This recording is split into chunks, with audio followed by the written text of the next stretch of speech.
Hello दोस्तों, स्वागत है आपका। आज हम आए हैं डॉक्टर अंबेडकर के जन्म स्थान पर। जी हाँ, ये है मऊ। इंदौर के पास ही स्थित है मऊ, और यहाँ पर डॉक्टर बाबा साहब अंबेडकर का ये भव्य स्मारक बना हुआ है, जो कि पूरा वाइट कलर से निर्मित है और इसमें संगमरमर की नक्काशी भी की गई है।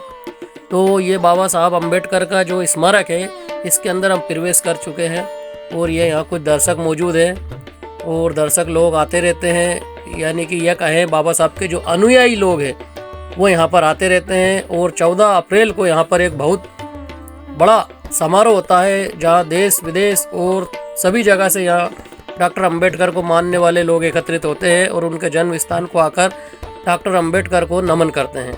ये बाबा साहब अंबेडकर का देखिए, जो दीक्षा उन्होंने ली थी बौद्ध धर्म में जब वो गए थे, वहाँ का सीन है।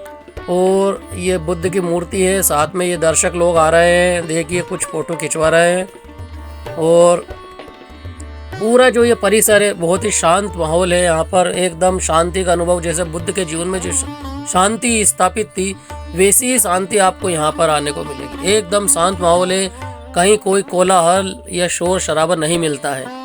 और बड़ा ही अद्भुत और बहुत ही विशाल ये जो प्रांगण में बनाया हुआ है, और उनकी पूरी चित्रावली यहाँ पर लगी हुई है। डॉक्टर अंबेडकर के जीवन से संबंधित जो जो घटनाएं घटी है, वो सारे चित्र यहाँ पर इस परिसर में लगाए गए हैं। और चारों तरफ आप घूमकर यहाँ उनके जीवन से संबंधित जो जो भी घटनाएं हैं वो आप देख सकते हैं। ये तकरीबन शायद 2 या 3 मंजिला है, इसके ऊपर भी एक मंजिल और है और इसके नीचे भी एक मंजिल और भी है।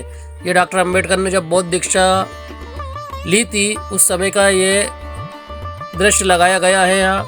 इसके बाहर यहाँ से जो गेट है, ये बारामदा है, इसके बाहर ये बाबा साहब ने जब अपने जीवन में जो क्रांतिकारी कदम उठाए थे और जब उन्होंने संघर्ष किया था जाति के विरुद्ध, और उन सभी की यादें यहाँ पर आपको देखने को मिलेंगी।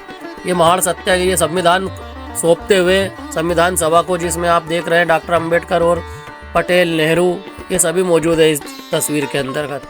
और भी कई दृश्य ऐसे हैं जो आपको बहुत ही विरले देखने को मिलेंगे, यानी कि आपको और कहीं देखने को नहीं मिलेंगे।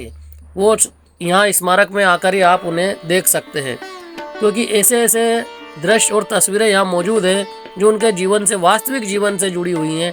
कोई कल्पित या कल्पना के आधार पर बनाई गई नहीं है। उनके जीवन की झांकी जो स्थानीय सरकार है और मौजूदा सरकारें आती जाती रहती है, उनके आधार पर और उनकी देखरेख में ही ये स्मारक यहाँ पर बनाया गया है। और बाबा साहब ने अपने जीवन में बहुत ही संघर्ष किया था, हर प्रकार के कमज़ोर लोगों के लिए, गरीब लोगों के लिए, मजबूर लोगों के लिए, जो जातीय विरुद्ध जो जातियाँ इस देश में हैं उनके खिलाफ, उनके विरुद्ध डॉक्टर अंबेडकर ने ताउम्र लड़ाइयाँ लड़ी हैं और अपने जीवन को पूरा समर्पित जातिवाद को ख़त्म करने के लिए कर दिया था।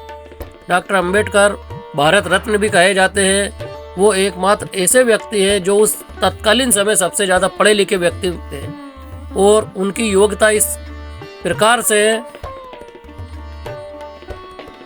और उनकी योग्यता जो थी वो उस समय सबसे सर्वोपरि थी। शायद यही कारण रहा है कि संविधान को लिखने के लिए जब किसी योग्य व्यक्ति की जरूरत पड़ी, तो डॉक्टर अंबेडकर के अलावा और कोई व्यक्ति उस समय मौजूद नहीं था जो इतनी सूझबूझ और इतने विशाल देश को एक सूत्र में बांध के रखने वाला कानून बना सके। डॉक्टर अंबेडकर का जीवन से यदि आप प्रेरणा लेना चाहते हैं तो आप उनकी बायोपिक पढ़िए, जीवनी पढ़िए, या उनके जो भी संस्मरण है आप उन्हें देखिए और पढ़िए, तब आपको मालूम चलेगा कि अभाव के अंदर संघर्ष कितना कठिन होता है। यानी कि परिस्थितियाँ जब आपके विपरीत होती है, तो ऐसे में अगर आप किसी चीज़ के लिए संघर्ष करते हैं तो वो कितना दृढ़ होता होगा, कितना जटिल होता होगा। क्योंकि अनुकूल परिस्थितियों में तो हर कोई अपने आप को साबित कर देता है, परंतु जो प्रतिकूल परिस्थितियाँ होती है, यानी आंधियों के बीच जब चिराग जलते हैं, तो वो बड़ा ही अद्भुत दृश्य होता है। क्योंकि जो कुदरत है वो बहुत कम लोगों को ऐसा हुनर और ऐसा संघर्ष करने की ताकत और क्षमता देती है, जो कि दुनिया को एक नई दिशा दे सके, नए मार्ग पर ला सके। डॉक्टर अंबेडकर उन्हीं महापुरुषों और लोगों में से एक है जिन्होंने इस देश का पूरा भविष्य बदल दिया।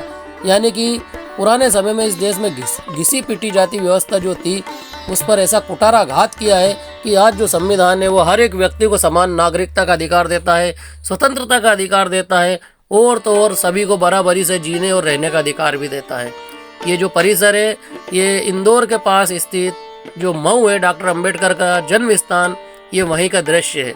यानी जब भी आप अंबेडकर के बारे में जानना चाहते हैं या अंबेडकर को समझना चाहते हैं तो उनके जन्म स्थान पर जरूर आइए, तब आपको मालूम लगेगा कि डॉक्टर अंबेडकर किस कोटि के व्यक्ति थे और उनकी जो शिक्षा और दीक्षा थी वो हर प्रत्येक मनुष्य जाति के लिए कल्याणकारी सिद्ध होती है। वीडियो में अभी इतना ही दोस्तों। यदि वीडियो आपको पसंद आए तो इसे लाइक और शेयर कीजिए, चैनल को सब्सक्राइब जरूर कर लीजिए। धन्यवाद।